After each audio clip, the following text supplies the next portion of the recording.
Hi everyone, my name is Mahtab. I'm going to present our paper titled Investigating Relational Recurrent Neural Networks with Variable Length Memory Pointer. I am a PhD student in Department of Computer Science at University of Western Ontario.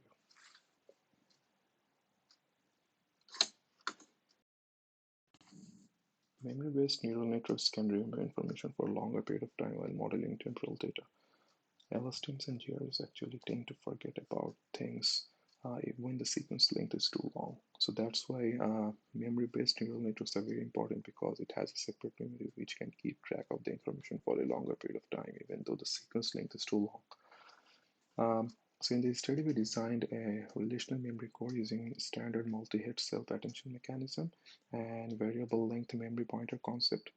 We replaced the cell state of the standard LSTM using this modified RMC, and then create an enhanced version of the LSTM.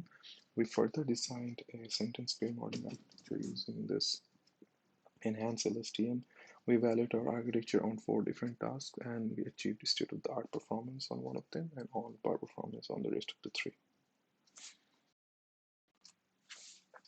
So as you see, these are the standard LSTM equations. So in LSTM, the most important gate is the cell state, because you see all the operations on the cell states are happening using the all the gates. So if you want to encode the memory inside the LSTM, so the best thing is to replace the cell state as the memory, because it's controlling everything inside the LSTM cell. So this is the model with the fixed length memory pointer. So as you can see, we're concatenating the transformed version of the current input with the memory at the previous time step. So this is the current input, and this is the memory. But just for the first time step, this memory is random. Now then we apply a multi-head self-attention mechanism on top of this M, and we create query key value matrices. We calculate the attention matrices in query and the key matrices, and then finally apply this attention matrix over V to get the new M. Then we apply a residual connection like this, and then finally we apply a layer normalization block on top of this M. This M is a concatenation of 2 tensors, so and it's going to be fixed throughout the model. That's why we're allowed to have separate versions of mean and the variance projection matrices during this layer normalization block. Next, we apply in nonlinear projections over the tensor created in the last step.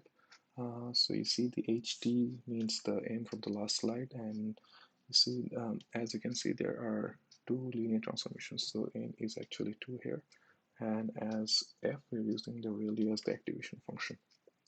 So this new tensor still has the shape of 2 times B times T, and the memory is still located at the first dimension. So what we are going to do is we then split the tensor and take the memory from the first dimension like this, and then we replace the cell state inside the LSTM with this new memory. So the modified cell state inside the LSTM will look like this. Finally, we replace all the XTs inside the LSTM equations with a WXTs. So we are using the modified transformed version of XTs as input throughout the LSTM equations. Now with the variable length memory pointer concept, rather than just concatenating the input at the current time step, we are going to concatenate everything from the current time steps to all the way to the first time step, like this. And as you see, there are multiple W's, but all the W's are actually shared. Then we apply all the steps as before, but for the layer normalization block, the number of terms can be different for each window. So that's why we're not allowed to maintain separate version of mean and the variance projection matrix. So we just maintain just one version of mean and the variance projection matrices. And the memory is still at the first dimension, so we can always get the memory by taking the first tensor of this concatenated tensor. And then theoretically it's possible to say look at everything in the whole sequence during each time step, but when you implement it, we implement it in a window fashion. So when you track a window of word, it actually an n-gram. So if your window size is n, it's an n-gram, and it also follows the same behavior of the convolution kernel. So this is the sketch of our model. So as you see it in the first time step, we concatenate the random memory with the projected W projected input, and then we concatenate these two. Then we apply all the steps, and then memory is still located at the first location. So we take the tensor at the first location and then give it to the LSTM equations. And for the LSTM equations as xt, we are using this transformed xt, which is wxt here. And we do the same for each time step. So during the second time step, we are looking at W1 and W2 rather than just W2. During the last time step, we are looking at W1 up to Wn rather than just Wn. So this means that we're looking at everything at every time step. That's why we are not losing any kind of context here. So we built a sentence pair modeling architecture using this modified LSTM. So we follow the infercent architecture for this. So infercent has an encoder designed with LSTM. We just replaced that encoder with our modified LSTM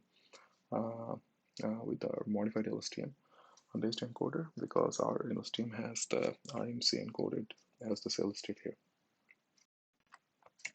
These are the hyperparameters of the model. So we tried a range of values for each hyperparameters.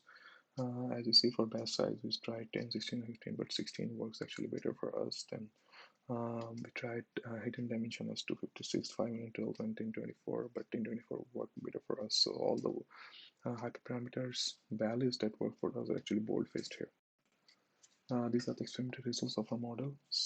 As you can see, for MSRP, the variable length memory pointer based model actually doing better than the fixed length one, but both the models are behind this RAE model, but this RAE model has the dependency tree information and the consistency tree information encoded inside it. So it makes sense. It has an extra grammatical information.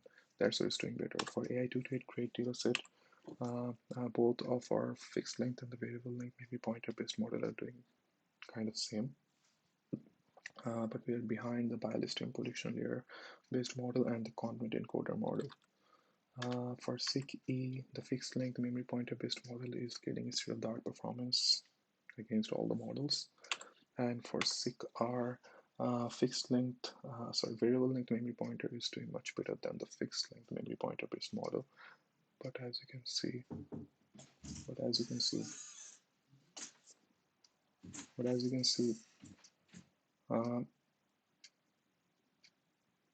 the tree-based models are doing actually better.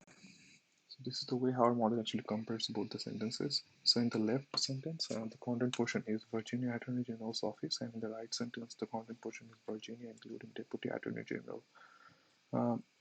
So we are using a window size of 5 here rather than looking at all the words at each time step. So as you can see, for the left sentence, all the content words appear during the last window. That's why you don't have to put much attention on the memory. So memory is getting only 9% attention. And in the right sentence, the content portion appears during the second last time steps. So that's why the memory is getting more attention during the last time steps. So the memory is getting 17% of attention. So in this paper, we extend the classical RMC with variable length memory pointer concept using a non-local context to compute an enhanced memory. We design a sentence pair modeling architecture, and we evaluate the model on 4 different tasks where we achieve state-of-the-art performance on one and on-par performance on rest of the 3. Our model actually interprets the attention shifting very well. It knows that when to put attention on the window of words and when to put attention on the actual memory.